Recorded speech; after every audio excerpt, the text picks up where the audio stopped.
കടുത്തുരുത്തിയിലുള്ള അർച്ചനയുടെ വീട്ടിൽ കൊടുത്ത കേക്കായിരുന്നു ഇത്. ബർത്ത്ഡേ തലേന്നായിരുന്നു കേക്ക് ഓർഡർ ചെയ്തത്. കേക്ക് കൂടാതെ അമ്മയ്ക്ക് ഡ്രസ്സും അർച്ചനയുടെ ഹസ്ബൻഡ് ഉണ്ണിയുടെ വീട്ടിൽ നിന്ന് ഒരു പട്ടിക്കുഞ്ഞിനെ കൊണ്ടുപോകണമെന്ന് പറഞ്ഞിരുന്നു. അങ്ങനെ കേക്കും ഡ്രസ്സും പട്ടിക്കുഞ്ഞുമായി രാവിലെ 8 മണിക്ക് മുൻപ് തന്നെ ഞങ്ങൾ അർച്ചനയുടെ വീട്ടിലെത്തി. അച്ഛൻ എന്നെ കണ്ടതുകൊണ്ട് അമ്മയെ നേരത്തെ തന്നെ പുറത്തേക്ക് ഇറക്കി നിർത്തിയിരുന്നു. കേക്കും ഡ്രസ്സും മൂത്ത മകൾ അർച്ചനയുടെയും ഉണ്ണിയുടെയും വകയാണെന്ന് പറഞ്ഞ് ഞാൻ തിരികെ പോന്നു.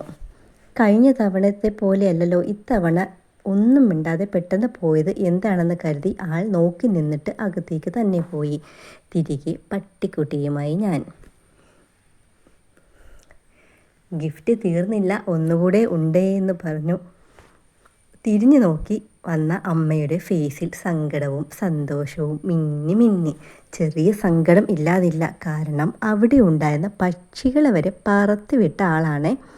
ഈ പപ്പിയുടെ ഉത്തരവാദിത്വം ഇളയ മകളാണെന്ന് പറഞ്ഞു. അച്ഛനെ കൂടാതെ ചേച്ചിയും ഇത്തവണ ഉണ്ടായിരുന്നു. ഈ കാണുന്ന മുതലിനെയാട്ടോ ഞാൻ പാക്ക് ചെയ്ത് കൊണ്ടുപോയത്.